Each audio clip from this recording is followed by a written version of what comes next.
Hello everyone, and welcome back to our channel. Here at UK Cop, we put the spotlight on police misconduct and hold public officials to account. If you're new here, don't forget to hit that subscribe button so you never miss one of our upcoming breakdowns. Today's video comes courtesy of Reggie Photo, and you'll find their channel link down below in the description. Be sure to show them some support and check out the full clip. And as always, stick around, because this one is definitely worth watching.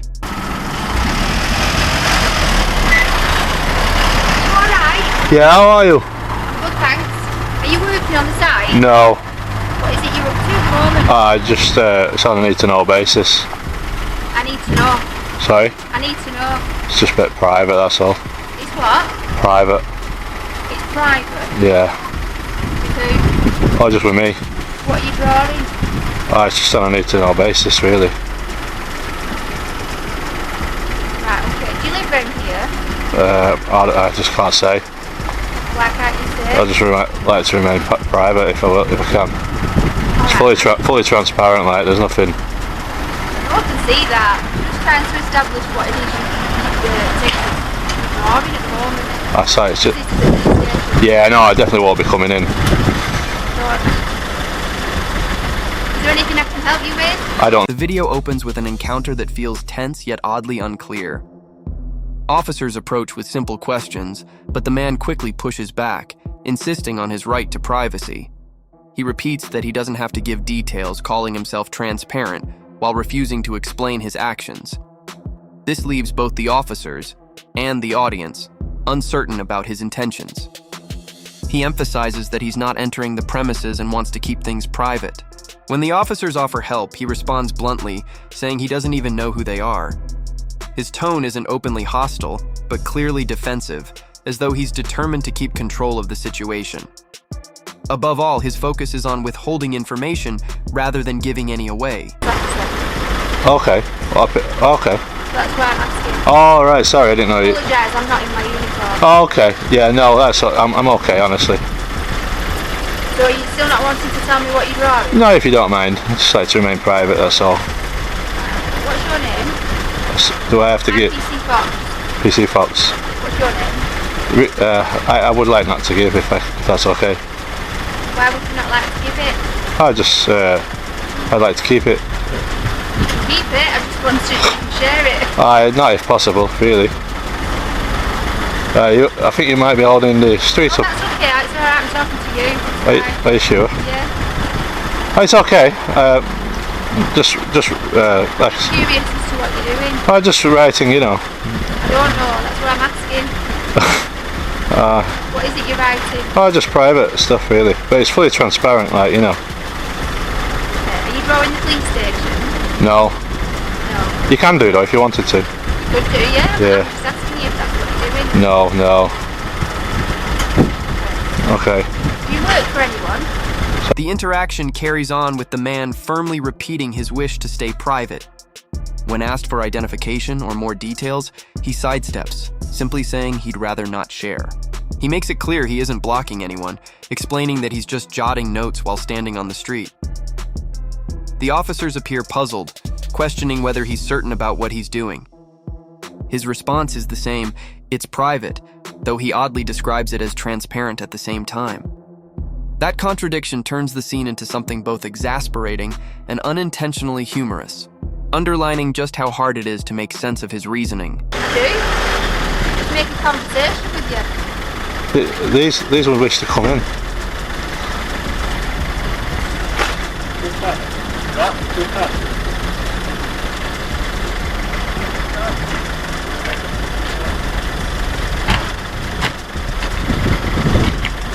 Okay, bye, miss. Are you going now? No. Alright. I'm just going to do a bit of writing. Yes, okay. Are you sure you're alright? My mental health is tip-top. I've got to just let you know that. The way you asked me if I was okay, you know. No, I wasn't suggesting there was anything wrong with your mental health. Oh, it's just sometimes the people ask, you know. They think I'm crazy. Right? Who's a weirdo? Muppet. Bald-headed prick.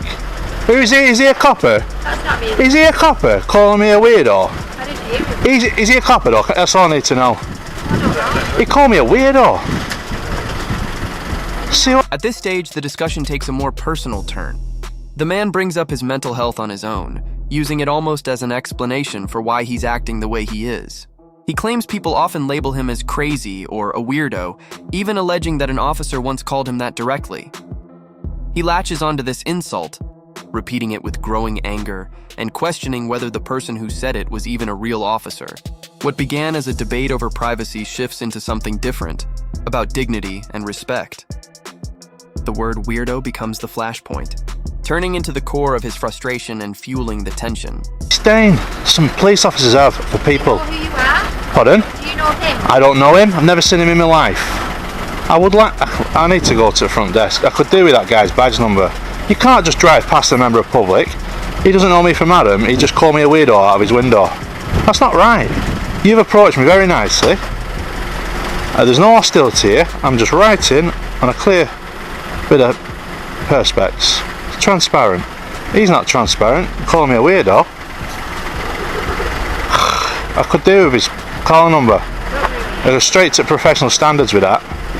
Because as soon as he comes through these gates, he's on duty. Outside there, he can call me what he wants. Oh no, that's still not wrong, is it? Well, it's not. No, and that's why I've not had an attitude with you. I don't really want to have any, like a bad vibe with you or anything like that. If you can just understand, I'd like to remain private, and I can draw in public, film in public, and all them things. But him, total bad attitude, Is there nothing I can help you with? Nothing, honestly. Like I say, I just don't want to take up any of your time. I'm not here to cause you any hassle. If you could get on with your day, and you don't need to worry about me, honestly. I'm literally just here doing a legal activity, and that's it. But see what I mean? Absolutely disgusting. Anything we need to ask John? The man shifts his argument toward accountability, claiming that officers show contempt for ordinary people. He insists that once they step through the station gates, they're on duty, and that makes labeling him a weirdo completely unacceptable. He even requests a badge number so he can file a formal complaint. Despite his anger, he surprisingly maintains a polite tone with the officers in front of him, emphasizing that he isn't looking for hostility.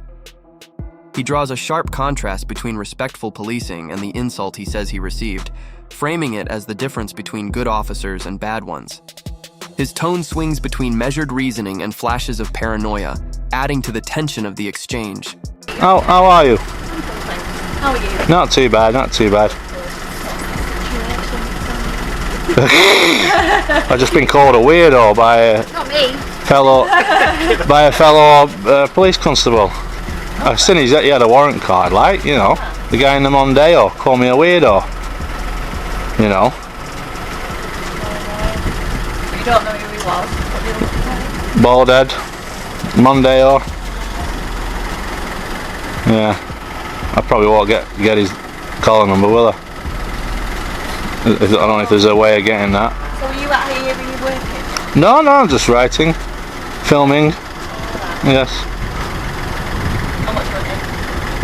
I would not like to give, if that's okay. Okay. For what reason? I like to remain private, I don't want to, if that's okay. I'd always told you anymore, Should we go in then? It's going to attract a lot of attention, that's all it's going to. Yes, but honestly, I hope you can understand. Well, can I ask you a question, sir? Is there any chance you'd be able to just show me your driving licence, please? Driving licence? Yes. I'd just like to see the picture ID, if you don't mind. Warrant card? No, I'd prefer your driving licence or your bank card. You might not drive. Pardon? You might not drive. He has. He got to drive. When a female officer joins the scene, the man retells his grievance, repeating that a constable had called him a weirdo. His tone is calmer, yet his focus remains fixed on making a complaint. Asked once more for identification, he declines, saying he values his privacy. He lightens the mood briefly by joking that he can erase his sketches at any time, calling it a harmless pastime. Still, the contradiction is clear. He demands accountability and recognition for his so-called transparency, yet refuses to reveal anything personal. His insistence on privacy collides directly with his call for police responsibility, creating an unresolved paradox at the center of the exchange. This young chap. You might cycle to work. Oh, he drives, I know, I can tell he's a driver. He must have a bank card he can show me. It's got his home address on. He's not going to show you that. And if I give you my name, you'll have my home address. Not necessarily. Oh, you will. You could go in there and get it straight away. So what's your plan? Just doing a bit of drawing, you know.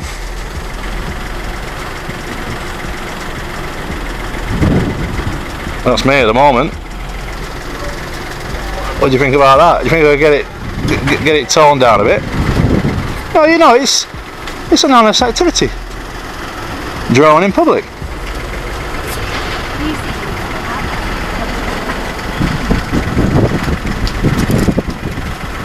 Where are you going to go now? You don't have any concerns, do you, miss? Well, I was just curious as to what you were doing with your transparent tile and what you were drawing. Just drawing. Just working, is that? No. Because basically, the beauty about this, it's a paper, you can write what you want on it, and if you're not happy with the drawing, you can wipe it off with your sleeve. You know. It's totally legal. I'm not suggesting in the slightest it's not. Yeah. That's those nosy Brits for you, isn't it, really? Yeah. You know. Always curious. But it's good to have a polite conversation. That guy over there, when I find out his name, you know, I'll be having to make complaints. It's no good. But then again, I won't have, will anything been said to him? No. He made an assumption about what I was doing in his mind, and I'd like to know what that assumption was. To call me a weirdo as he's driving in, that's not good. Was there any conversation before that? No, because he was waiting behind the cars, you know. Just totally out of order. I don't know, how do I get that information? About who it was? About his piece. I only needed... The mood softens slightly when the man demonstrates his drawing, explaining that the paper can be wiped clean and reused. He presents it as a harmless activity in a public space. The officer watches with mild curiosity, but shows little concern. Even as he highlights his hobby, he circles back to the insult that triggered him, continuing to insist he was unfairly labeled. To protect himself, he makes sure to record everything, and even cites policies requiring officers to declare if they're filming too. His knowledge of these rules shows he isn't uninformed. He understands just enough to challenge authority. Yet, despite that awareness, his thoughts keep looping back to the same grievance. The insult remains his obsession, pulling the conversation into repetition driven more by paranoia than progress. And you didn't see that as he'd gone through? No, because I seen his warrant card out the window, like he was willing to, you know, thingy. Red to the car. Yeah. Which Mondeo it was? It was a light blue Mondeo. Yeah, did you see the red? I've recorded it. You recorded it? Yeah. Oh, you got like a recording scene. Yeah, so in my glasses. Oh, Yeah, have a nice day, lady. Yeah, so just, you know, this is for my protection, everybody else, if the lies were said, yeah. you know, and stuff like that. Yeah. And I don't think he was aware I was recording. Right. You know. Right, no worries. I think you've guessed what's going on here, haven't you? I don't know. What do you think? Well, I don't know. It's like, it's people, it's not... Hiya. You okay? It's not unusual to see people outside police stations doing, you know, lawful and legal activity.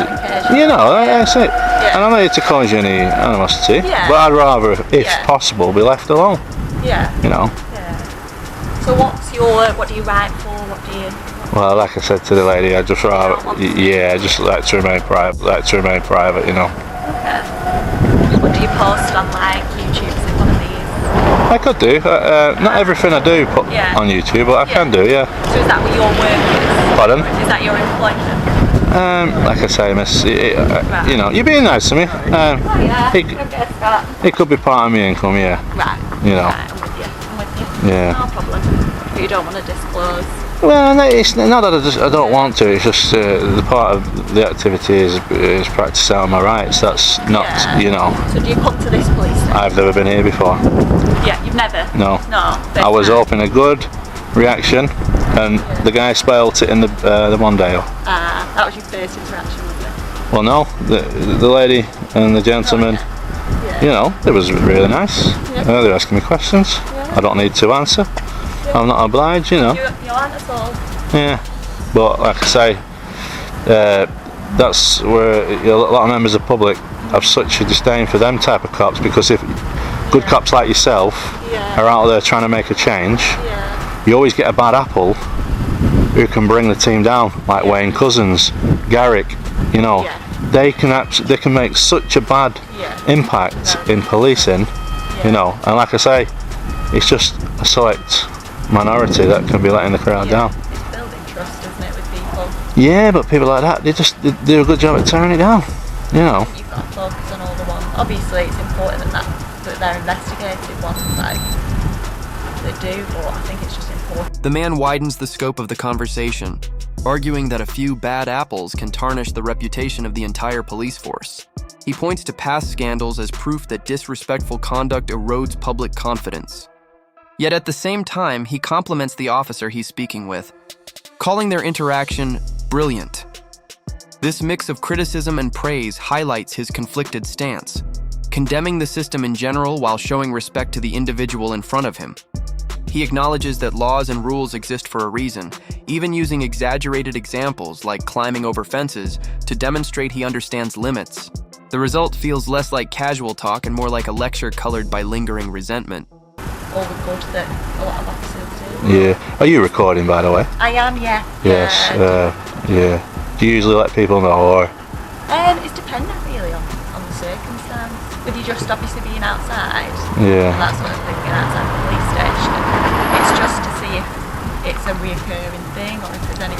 Yeah, no, but I think in your policy it states that you must advise the member of public at the first available opportunity. Yeah. And I can see the reason behind that is because, say, for instance, they could make a GDPR, you know, subject access request. Yeah. If you didn't tell me, how would I know? Yeah. You know, say for instance, it's at discretion. say for instance, but it is in. I can't remember the policy number, but it is in there. Yeah. That you must. So like I say, our interaction's been brilliant. You know. Yeah. We've had a friendly conversation, but if you could let members of the public know earlier on, really. You know. Yeah. I know in some circumstances like that's necessary. Obviously, when you're just speaking to them. And you don't know at first what's going on, do you, until you find out the situation? No, but you see, that's the thing. You see, the policy's there for a reason. You know, like I say, I don't make the rules. You know, I'd like to climb that fence now and sunbathe on the roof. I can't. I'd be trespassing.